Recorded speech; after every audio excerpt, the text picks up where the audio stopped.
갈라디아서 4장 12절부터 16절 말씀입니다. 갈라디아서 4장 12절로 16절 우리 한 목소리로 봉독하겠습니다. 형제들아, 내가 너희와 같이 되었은즉 너희도 나와 같이 되기를 구하노라. 너희가 내게 해롭게 하지 아니하였느니라. 내가 처음에 육체의 약함으로 말미암아 너희에게 복음을 전한 것을 너희가 아는 바라. 너희를 시험하는 것이 내 육체에 있어되 이것을 너희가 업신여기도 아니하며 버리지도 아니하고 오직 나를 하나님의 천사와 같이 또는 그리스도 예수와 같이 영접하였도다. 너희의 복이 지금 어디 있느냐? 내가 너희에게 증언하노니 너희가 할 수만 있었더라면 너희의 눈이라도 빼어 나에게 주었으리라. 그런즉 내가 너희에게 참된 말을 함으로 원수가 되었느냐? 아멘. 우리가 계속 은혜를 받으려면 하나님과 아름다운 관계를 하고 또 다른 사람과 상대방과 아름다운 관계를 하는 것이 매우 중요합니다. 저는 한평생 목회해 보니까 새벽 기도에 먼저 시간을 맞추는 것이 우리가 행복하게 사는, 아름답게 사는 가장 기초가 되지 않느냐 하는 생각을 늘 가지고 살고 있습니다. 아침에 일찍 일어나서 하나님의 얼굴을 배웠고 말씀과 기도와 찬양으로 우리가 은혜를 받을 때에 하루의 시작이 하나님 나라 중심으로 하나님의 통치를 받는 내 삶의 중심이 맞춰질 수가 있습니다. 그래서 일관된 삶을 사는 데에 가장 좋은 것은 새벽에 기도하는 것입니다. 오늘 새벽에 나와서 함께 기도하는 여러분을 축복하고 여러분들이 평생 동안 새벽에 기도하십시오.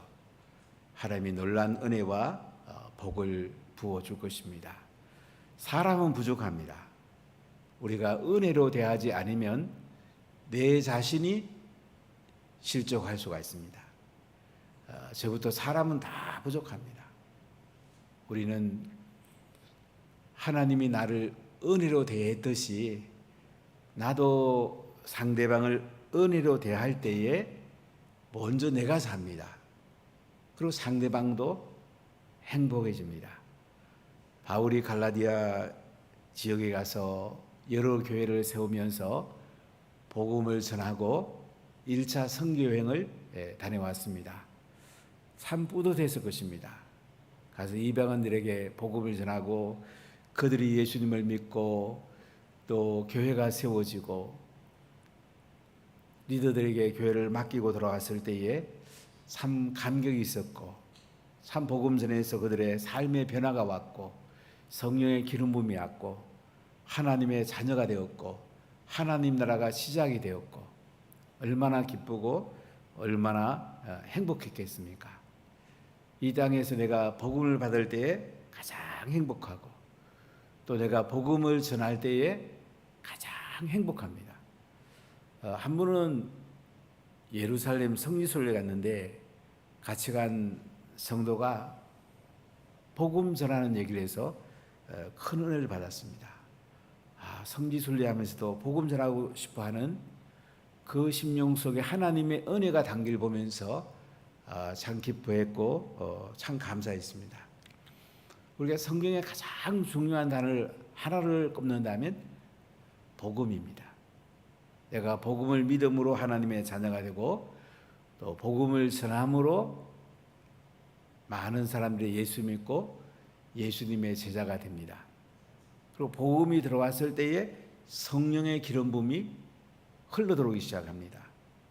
그래서 우리가 하나님 은혜 가운데 복음 안에 하나님과 일관된 관계로 내 삶의 중심을 맞추는 것이 우리가 하늘의 행복을 누리는데 가장 첫 번째로 중요합니다. 그리고 두 번째 중요한 게 뭐냐면 우리가 사람들을 어떻게 대하는가. 특히 말씀 선포하는 사람, 말씀의 리더를 우리가 어떻게 대하는가.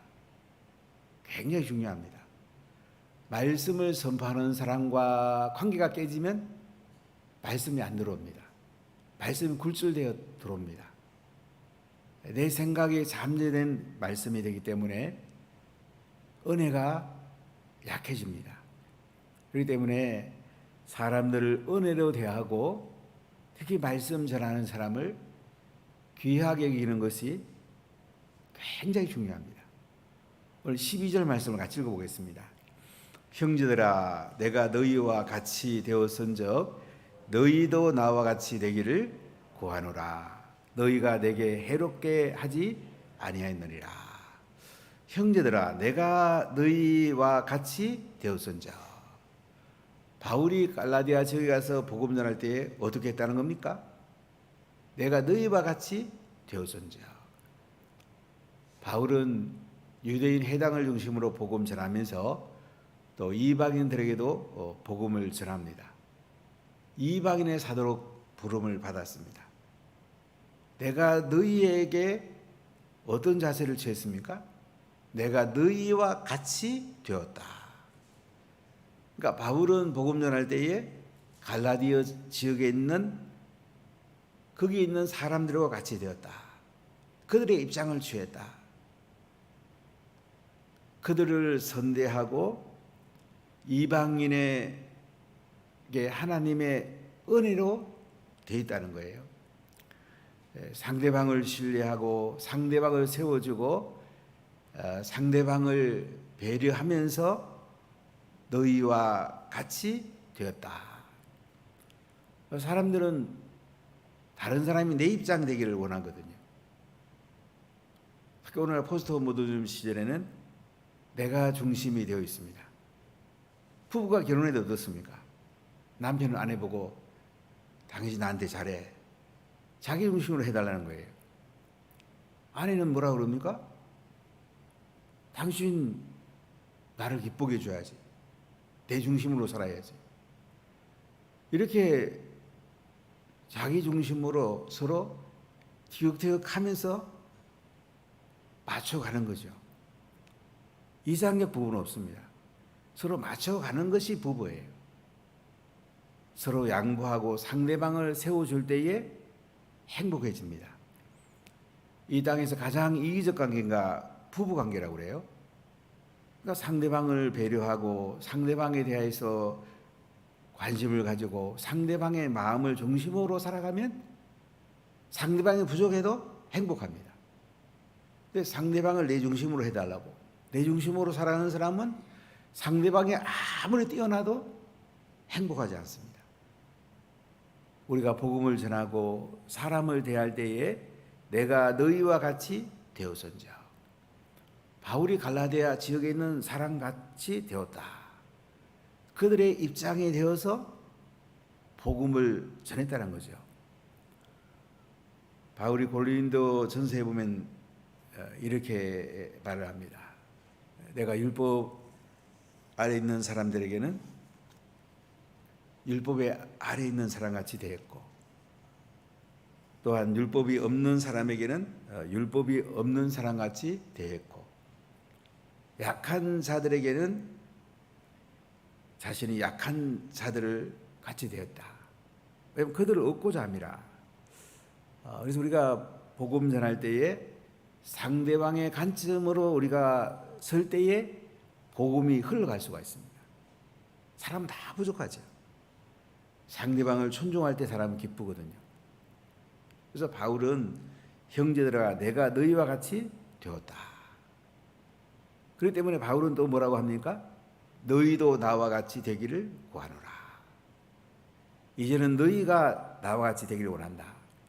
내가 너희와 같이 되었으니까 너희도 나와 같이 이제는 돼줘야 되지 않겠니? 너희들도 내 입장을 한번 생각해 줘야지. 너희들도 나를 존중해 달라. 내 입장에서 한번 생각해 봐라. 이렇게 바울은 그들에게 권면하는 것을 볼 수가 있습니다. 그래서 행복은 딴 거 아니에요. 하나님 관계가 잘 되고 다른 사람을 은혜로 대할 때에 우리는 행복할 수밖에 없어요. 은혜로 안 대고 하고 나 중심으로 대하면 아무리 상대방이 좋아도 우리는 행복하기 어렵습니다. 그런데 바울은 이제 내가 너희들을 대할 때 너희같이 되었는데 이제는 너희가 나와 같이 되기를 구한다. 이렇게 바울은 그들에게 바울을 존중해 달라고, 바울의 입장에 한번 서 달라고 이렇게 오늘 권면을 합니다. 너희가 내게 해롭게 하지 아니하느니라. 그러니까 바울이 복음 전하는 그 갈라디아 지역에 갔을 때에 그 갈라디아 지역 사람들이 바울을 해롭게 하지 않았다. 굉장히 선대해 주었습니다. 어떻게 선대해 줬는지 한번 볼까요? 13절 읽어보겠습니다. 내가 처음에 육체의 약함으로 말미암아 너희에게 복음을 전한 것을 너희가 아는 바라. 바울이 갈라디아 지역 갔을 때요, 육체가 약했습니다. 질병이 있었습니다. 어떤 사람은 모기로 인해서 말라리아에 걸렸다는 사람도 있고요. 어떤 사람은 안질에 걸리지 않았을까. 그 뒤에 보면 이제 15장 후반절에 너희가 할 수만 있었더라면 너희의 눈이라도 빼어 나에게 주었으리라. 아마 눈을 빼어주려고 했던 거 보면 바울에게 안질이 있지 않았을까, 눈에 질병이 있지 않을까 이렇게 보는 분도 있고, 또 어떤 분은 간질병으로 보기도 합니다. 뇌 전정이라고 그러나요? 뇌에 전류가 흘러서 오는 간질, 이 세 질병으로 성경학자들이 이제 그 중에 하나로 보는데요. 안질 가능성이 많은 것 같아요. 눈의 질병 때문에 복음 전하는데 바울은 매우 힘들었습니다. 근데 내가 처음에 육체가 약함으로 말미암아 너희에게 복음을 전한 것을 너희가 아는 바라. 이렇게 바울에게 안질이 있었고 육체가 약한데도 갈라디아에 있는 성도들은 바울을 존중해 주었습니다. 복음을 잘 받았습니다. 상대방을 무시하지 않았습니다. 상대방이 약하고 결점이 있으면 우리가 무시하기 쉽잖아요. 제가 중학교 2학년 때 저희 반에 있었던 이름은 기억이 안 나요. 성은 기억이 나는데 그 친구가 저보고 대전의 그 용두동에 있는 한 교회에 저를 전도를 했어요. 형구가 교회 같이 가자. 너 예수 믿으면 좋겠다. 근데 저는 뭐 그때 전혀 마음이 없었고, 아마 제가 그 친구가 공부를 잘했더라면 교회를 갔을 것 같아요. 제 속에 공부도 못하는 게 뭐 전 교회 가자고 그러냐, 그런 마음이 이상이 있더라고요. 이게 안 믿는 사람은 여러 가지 생각이 있는 거죠. 지금 생각, 그때 제가 예수 믿었더라면 참 얼마나 좋았을까 종종 생각할 때가 있는데, 그러니까 우리가 복음 전해 보면 상대방은 자꾸 내 약점을 많이 보죠. 아이고 지가 잘 살면 또 내가 뭐 어떻게 이런다든지, 알도 못하는 게 뭐 이렇게 말한다든지, 질병 있는 게 뭐 이렇게 쥐가 아프면서 무슨 복음 전해, 이런 말하기 굉장히 쉽잖아요. 근데 갈라디아 교회 성도들은요, 바울이 육체가 약하고 이런 결점이 있었다면 어떻게 해요? 너희에게 복음을 전한 것을 너희가 아는 바라. 복음을 잘 받아들였단 말이에요. 어떻게 되는지 한번 볼까요? 14절 읽어보겠습니다.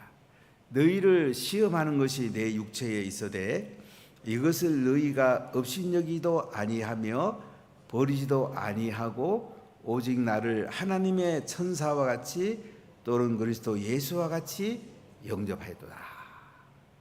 자, 너희를 시험하는 것이 내 육체에 있어되, 바울이 이런 육체의 질병으로 결점이 있고 복음 받는데 시험이 될 수도 있어요. 이것이 굉장히 방해가 될 수도 있어요. 그런데도 갈라디아에 있는 성도들이 업신여기도 아니하며 버리지도 아니했다. 업신여기기 쉽잖아요. 아이고 몸도 아프면서 눈도 안 보이면서 무슨 복음을 전해. 몸이라도 성하고 와서 복음 전하지. 뭐 이렇게 말할 수가 있잖아요. 근데 갈라디아 교회 성도들이 그렇게 안 했단 말이에요. 어느 정도 했냐요? 나를 하나님의 천사와 같이 아주 바울을 선대했습니다. 유대인으로 복음 전하는 바울에게 하나님의 천사와 같이 그렇게 잘 되어 있다는 거죠. 더 나아가 어느 정도입니까? 그리스도 예수와 같이 영접하였도다. 바울을 대할 때 갈라디아 성도들이 예수님을 대하듯이 영접을 했단 말이에요. 얼마나 잘 되어 있습니까? 이렇게 잘 되어 있습니다. 우리가 행복한 것은요, 특히 말씀 전하는 사람을 귀하게 이길 때에 그 말씀이 들어옵니다. 살아서 역사합니다. 하나님의 영광이 나타나게 되고 성령의 기름이 흘러들어옵니다. 우리가 모든 사람을 선대하고 귀하게 여겨야 되는데 복음 전도자, 말씀을 선포하는 사람, 말씀을 가르치는 사람을 그리스도 예수와 같이 영접하는 거 굉장히 소중합니다. 가만히 한번 돌아보세요. 내가 은혜 받을 때는 말씀 전하는 사람이 그렇게 좋았죠. 근데 언젠가 은혜가 떨어지고 나면 말씀 전하는 사람의 그 말씀이 내와 잘 안 들어와. 왜요? 말씀 전하는 사람 관계가 안 좋으니까. 이 관계가 좋은 것이 굉장히 중요해요. 부부간도 그러잖아요. 부부간의 관계만 좋으면 어때요? 배우자가 실수해도 사랑으로 봐줘요. 다 덮어줘요. 허물을 덮어줘요. 근데 관계가 안 좋으면 뭐예요? 조금만 뭐 해도 그냥 안 좋은 얘기 해버려요. 싸우게 돼버려요. 이혼한다고 막 그래요. 관계가 그렇게 중요한 거예요. 갈라디아 교회 성도들이 바울을 하나님의 천사와 같이 그리스도 예수와 같이 영접했단 말이에요. 이렇게 잘했단 말이에요. 그런데 15절을 같이 읽어볼까요? 너희의 복이 지금 어디 있느냐? 내가 너희에게 증언하노니 너희가 할 수만 있었더라면 너희의 눈이라도 빼어 나에게 주었으리라. 자, 갈라디아 교회 성도들이 행복할 때가 언제였습니까? 복이 있을 때가 언제였습니까? 바울이 돌아보고 증언하는데 바울이 눈이 안 좋다니까, 안전이 있다니까 뭐예요? 갈라디아 교회 성도들이 서로 눈 빼갖고 바울에게 주려고 그랬어요. 눈 빼준다는 건 쉬운 거 아니잖아요. 우리가 간 이식할 때 간을 또 떼어주기도 하고 이렇게 이식하는 것도 큰 마음을 먹어야 되잖아요. 가족이라도 큰 마음을 먹어야 되잖아요. 그런데 갈라디아 교회 성도들이요, 바울이 눈이 안 좋다니까 서로 눈 빼서 바울에게 주려고 그런 거예요. 그런 시절이 있었단 말이에요. 복음 듣고 은혜 받고 성령 충만 받고 하늘에 행복이 들어오고 기쁨이 흘러들어오고 하늘에 선물이 흘러들어오니까 복음 전하는 바울이 눈 안 좋다니까 바울 사도님 제 눈 빼드리고 싶어요. 그리고 또 다른 사람 제 눈 빼드리고 싶은데 서로 눈 빼드리고 싶어 하는 거야. 그때 너희들이 행복하지 않았냐 이거예요. 그때가 너희들이 복이 있지 않냐 이거예요. 자, 그런데 지금은 어떻다는 거예요? 16절 읽어볼까요? 그런즉 내가 너희에게 참된 말을 함으로 원수가 되었느냐. 지금은 바울이 거짓 선생이 들어와서 할례를 받아야 된다고 그러고 율법을 지켜야 구원받는다고 그러니까 야, 그거 아니다. 그거 거짓 복음이다. 이렇게 바울이 이야기하는 건 뭐예요? 참된 말을 하니까 원수가 되었느냐. 바울을 원수같이 대하고 있단 말이에요. 이거 아니지 않느냐. 참 사랑관계는 희한해요. 복음이 들어오고 하나님 은혜가 들어왔을 때 성령 충만할 때는요, 상대방의 결점이 그렇게 많아져요. 좋아서 죽어요. 이렇게 좋까. 행복해 죽어. 그런데 이게 상대방에 대해서 이제 결점이 보이고 안 좋은 생각이 들어오고 심지어 원수같이 여겨지면 어떡해요? 아무리 좋은 말도 안 들어오는 거예요. 복음도 안 들어오는 거예요. 우리가 이 관계가 그렇게 중요합니다. 부부 관계도 중요하고 부모와 자녀 관계도 중요하고 형제 관계도 중요하고 성도 관계 정말 특히 말씀을 선포하는 사람과의 관계, 복음 전하는 사람과의 관계, 말씀을 양육하고 가르치는 사람과의 관계가 그렇게 중요한 거예요.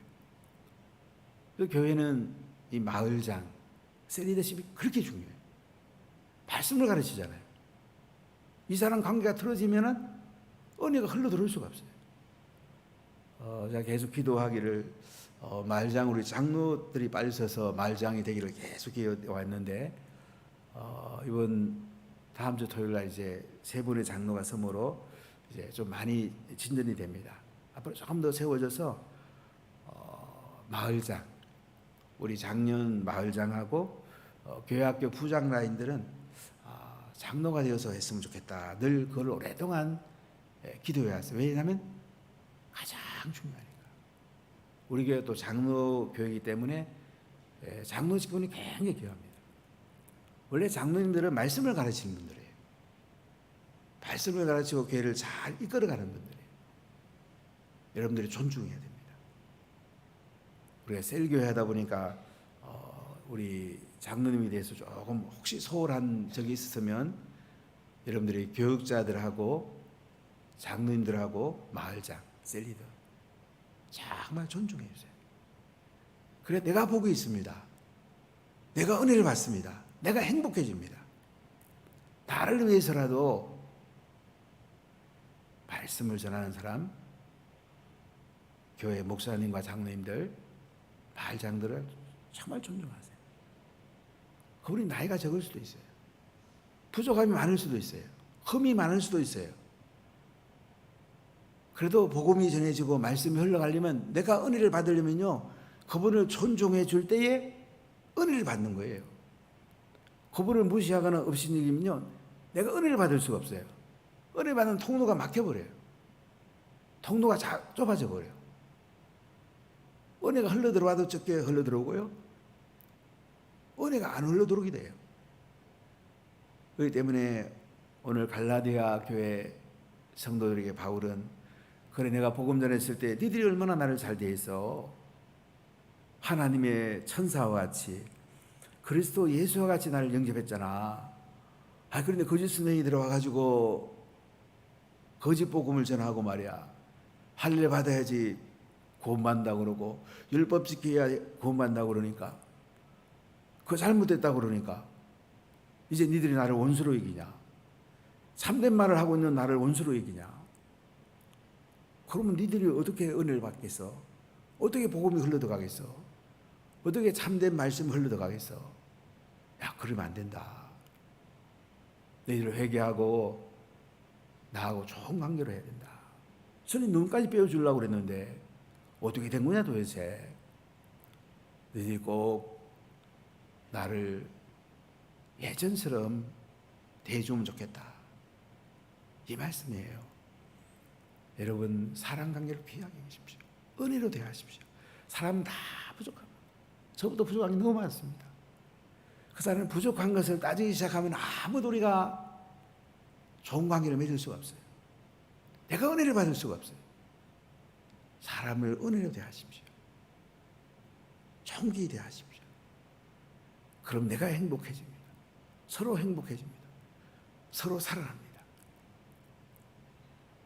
할렐루야. 기도하겠습니다.